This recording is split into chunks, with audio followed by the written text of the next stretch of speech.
대한민국이 지금 위기 상황입니다.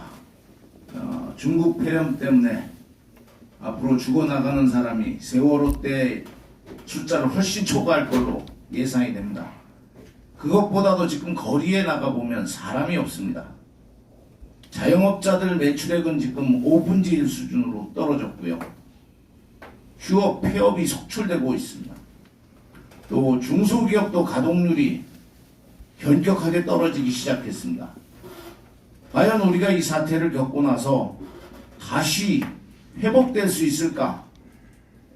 심히 우려될 정도입니다. 그런데 더 문제는 이런 상황을 누가 가져왔느냐는 거죠. 우한 폐렴 환자가 28명이었을 때 질병관리본부에서 중국인 입국 금지를 건의했습니다. 그런데 그것을 무시하고 아직까지도 중국인들이 마음대로 우리나라를 출입하게 만든 사람이 바로 누구입니까? 문재인입니다. 문재인이 중국 폐렴을 수입해서 국민들을 불안에 떨게 하고 있습니다. 물자 부족을 느껴보지 못한 우리 국민들에게 마스크 2장 사기 위해서 300m 넘는 줄을 서게 만들고 있습니다.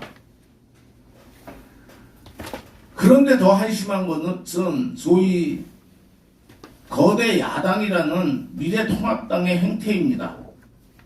나라를 이런 위기 상황으로 몰아넣은 대통령과 집권층 또 책임자들에 대해서 지금 엄중하게 문책을 하고 책임을 추구하고 탄핵까지도 가야 될 상황임에도 불구하고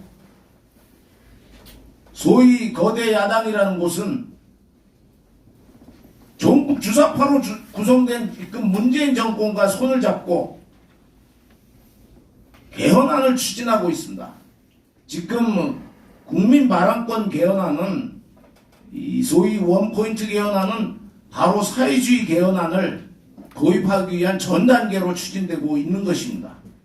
그런데 여기에 동조한 23명의 미래통합당 국회의원들이 그 중심이 누구냐? 사실상 미래통합당의 대주주라고 할 수 있는 김무성, 유승민이라고 볼 수 있습니다. 과연 이런 야당을, 이런 거대 야당을 우리 국민들이 믿을 수 있겠습니까? 지금 대한민국은 위기 상황입니다. 문재인이 왜 중국인 입국 금지를 못했을까요? 친중 친북적 자세 때문 아니겠습니까? 지금 대한민국은 친중 친독 세력, 반대한민국 세력과 대한민국의 자유민주주의와 자유시장 경제를 옹호하려는 친대한민국 세력의 전쟁입니다. 이번 선거에서 친중 친북 세력, 반대한민국 세력을 저지하지 못한다면 대한민국의 미래는 없을 것입니다. 그런데 박근혜 대통령께서 이런 것을 걱정했기 때문에 거대 야당을 중심으로 힘을 합쳐라. 정말 어려운 용단을 내려주셨습니다. 그럼에도 불구하고 거대 야당은 꿈쩍도 하지 않습니다. 왜냐? 저들이 보수 야당이 아니고 자유우파가 아니라는 것을 스스로 입증해 주는 것이 아니겠습니까? 저들은 선거 전략을 중도 내지는 중도 좌파를 흡수하는 것으로 결정을 했습니다. 이번에 많은 공천 과정에서 아주 두드러진 좌파들을 공천을 했죠. 그리고 개헌안에 동의하지 않은 80여 명의 의원들도 명확한 입장을 표명한 바가 없습니다. 이 사람들이 미래통합당은 중도 좌파, 어설픈 패션 좌파 플러스 기회주의자와 기득권 유지만을 목적으로 하는 사람들의 잡탕정당입니다.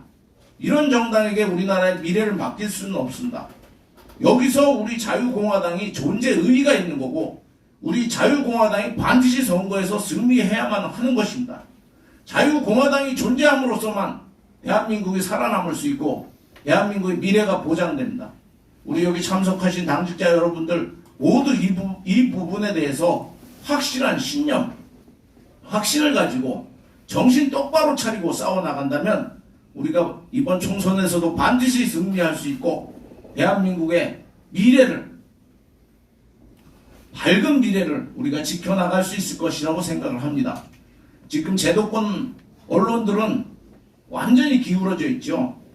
있는 사실도 사실로 보도를 하지 않고 있습니다. 이런 측면에서 여기 와주신 많은 유튜브도 매우 중요한 역할을 한다고 생각을 합니다. 먼저 우리 당원들부터 철저하게 이념적으로 무장을 하고, 우리가 지금 집회도 못하고 여러 가지 어려운 환경이지만 당원 하나하나가 철저히 무장해서 총력을 다해 싸운다면 반드시 승리를 거둘 수 있으리라고 믿어 의심하지 않습니다. 여러분 모두 힘을 합쳐서 싸워나갑시다. 한 달밖에 안 남았습니다. 감사합니다.